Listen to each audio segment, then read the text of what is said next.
Hi guys, welcome to my BMS journal. पिछले video में हमने modes of death, stages of death, science of death देखा। इस video में हम कूलिंग ऑफ बॉडी देखेंगे, जिसको अल्गर मोर्टिस बोलते हैं। ठीक है, कूलिंग ऑफ बॉडी जो है अल्गर मोर्टिस, ये क्या है एग्जैक्टली? बॉडी कूल हो रही है, किसके कारण? बॉडी का हीट लॉस हो रहा है due to conduction, convection, radiation. ठीक है, क्यों हो रहा है ये? जब बॉडी की डेथ हो गई है तब बॉडी में इंटरनल टेम्परेचर मेंटेन करने वाला जो सिस्टम होता है वो बंद हो गया होता है। इसके कारण बॉडी एक इनर्ट सब्सटेंस की तरह धीरे धीरे एटमॉस्फेरिक टेम्परेचर अटेन करने लग जाती है थ्रू लॉस ऑफ हीट। इसको बोलते हैं कूलिंग ऑफ बॉडी। अब इसका क्राइटेरिया क्या है? अगर 10 डिग्री सेल्सियस से ज़्यादा बॉडी का टेम्परेचर फॉल हो गया है, मतलब डेथ हो गई है। अब इसको मेजर कैसे करते हैं? यूजिंग अ केमिकल थर्मोमीटर जो 25 सेंटीमीटर लॉन्ग होता है, 0 से 50 डिग्री सेल्सियस तक की उसकी रेंज होती है, inserted 10 centimetre deep into the rectum. ठीक है, अब इसका फॉर्मूला क्या है कैलकुलेट करने का? टाइम सिंस डेथ कैलकुलेट करते हैं हम।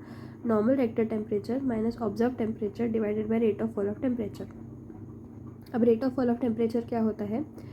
पहले तो इसको कंसिडर करते थे 0.5 से 0.7 degree Celsius per hour, that is 12 to 15 hours.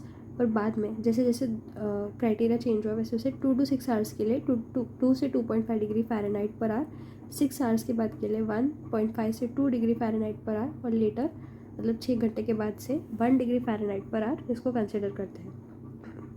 इससे ये इन्फरेंस निकलता है कि एक्सटर्नल जो है वो 12 से 15 घंटों में कूल होता है और इंटरनल जो है वो 18 से 24 घंटे में कूल होता है। टाइम रिक्वायर्ड फॉर कूलिंग का जो ग्राफ होता है वो कुछ इस तरह से होता है। एक सिग्मॉइड कर्व है जिसमें वो 1 से 2 घंटे में कूलिंग शुरू करता है, एटमॉस्फेरिक टेम्परेचर 12 से 15 घंटे में अटेन करता है, और इंटरनल टेम्परेचर जो है वो 18 से 24 घंटे में अटेन करता है। ठीक है, मेडिको लीगल एस्पेक्ट क्या है इसका? साइन ऑफ डेथ पता चलता है, एक साइन ऑफ डेथ है ये।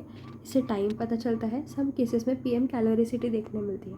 पीएम कैलोरिसिटी क्या होती है मैं आगे एक्सप्लेन करूँगी। अभी कुछ फैक्टर्स जिस पे कूलिंग ऑफ बॉडी डिपेंड करता है, जैसे एज। चिल्ड्रन और एल्डरली जो होते हैं उनमें जल्दी कूलिंग हो जाती है। सेक्स मतलब जेंडर, मेल में जल्दी हो जाती है कूलिंग। बॉडी बिल्ड मतलब अगर लीन है, बॉडी फैट कम है तो जल्दी कूल हो जाएगी बॉडी, ऑब्वियस है। क्लोथ्स पहने हैं, कोई जैकेट्स वगैरह पहना है तो स्लो कूल होगा थोड़ा बॉडी का। एटमॉस्फेरिक टेम्परेचर कैसा है, मतलब उसका रेशो है। जैसे सराउंडिंग में अगर एयर करेंट्स ज़्यादा है तो जल्दी कूल हो जाएगी बॉडी। ड्राई एरियाज़ में जल्दी कूल हो जाती है। इसका रेशो है, रेट ऑफ कूलिंग जो है water is to air is to buried का है 4:2:1।